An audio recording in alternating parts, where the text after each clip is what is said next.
It's day 2 now of better than expected inflation reports. Core CPI in particular, lower than expected. Shelter, a sticking point, posting its smallest yearly gain in 3 years. So does this put a rate cut back on the table? Maybe a couple of them, and maybe before the second half. Let's ask Julia Coronado, the founder of MacroPolicy's Perspectives, and CNBC senior economics reporter Steve Leisman. Welcome to you both.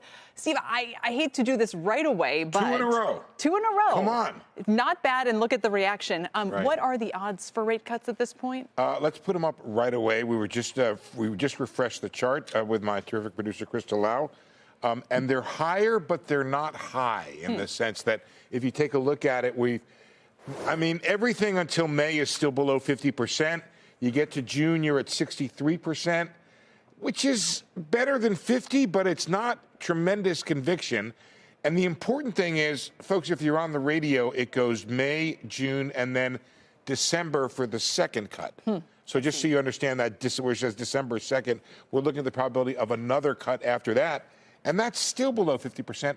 And personally, I think that's right. I think that's the right way to price this in the sense that obviously we want to hear from Julia. It's a good number. There may be more good numbers to come.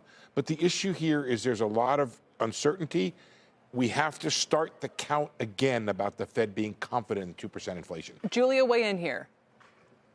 Yeah, I don't disagree with that assessment. I think the Fed has clearly signaled, and we've gotten a flurry of Fed speakers, including Vice Chair Williams this morning, indicating that they're patient right now. We've seen, importantly, that the labor market has stabilized. One of the things that really kicked them into high gear last fall was signs that the labor market was weakening. And since then, that has improved. The last job report was really fantastic across the board, including subdued wage gains, so there's no inflationary worries, but a lot of resiliency in the economy. And so as long as the economy is resilient, and Steve alluded to some of the upside risks to inflation from policies like tariffs and reduced immigration, the Fed has the luxury to just wait and see and take its time. So I think a June rate cut, that's our baseline, is that we'll see the first rate cut in June. Okay. And that between now and then, they're just going to be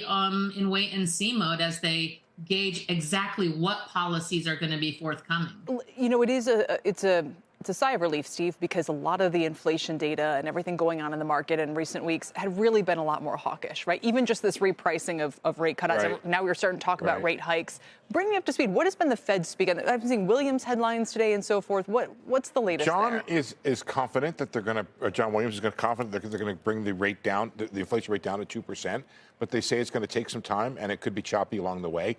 We have a couple full screens that I brought. One is on, guys, the one that looks at inflation progress on the headline. I want to show you why it is the Fed has become a little bit more reluctant. And what that shows is that the progress has stalled, okay? This is the headline, and look at what we did. We went from, I got to turn around, 9 to 6.4. That's a big jump. In 6 months. We went from 6.4 to 3.3 in a year. And then we did a very lackluster 0.4. You can see the same thing with the next chart that looks at the progress on the core rate. And that's, again, we got a little bit better number today. But if you look at the next one, look at they're so good in the back there. Obviously, we didn't have as far to fall, but we did a nice jump from December 22 to December 23, 5.7 to 3.9. And then we did 0.7 last year. That's pretty good. But the point with this one is how much above 3% it remains. Now, take off a half to get to the PCE. That's a good benchmark, right? So, but you're still on the high 2s when it comes to PCE.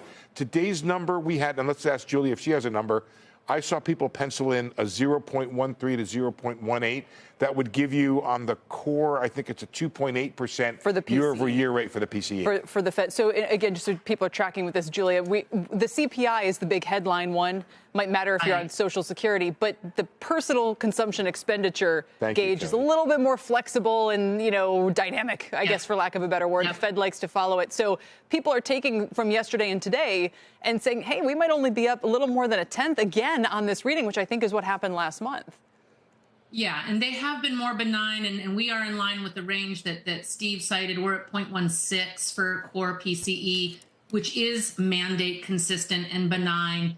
And we do have the annual rate at 2.8%. So That's all good news. I think one of the risk factors in the very near term are the Q1 price reset. So last year, we saw progress stall out as we got a bunch of price resets at the beginning of the year, both in January and then in March. So I think given that backdrop, the Fed may, and again, given the resiliency in the economy, Fed can kind of gather the information on the price resets, Sure. the beginning of year price resets. If they are less than last year, they could still be strong.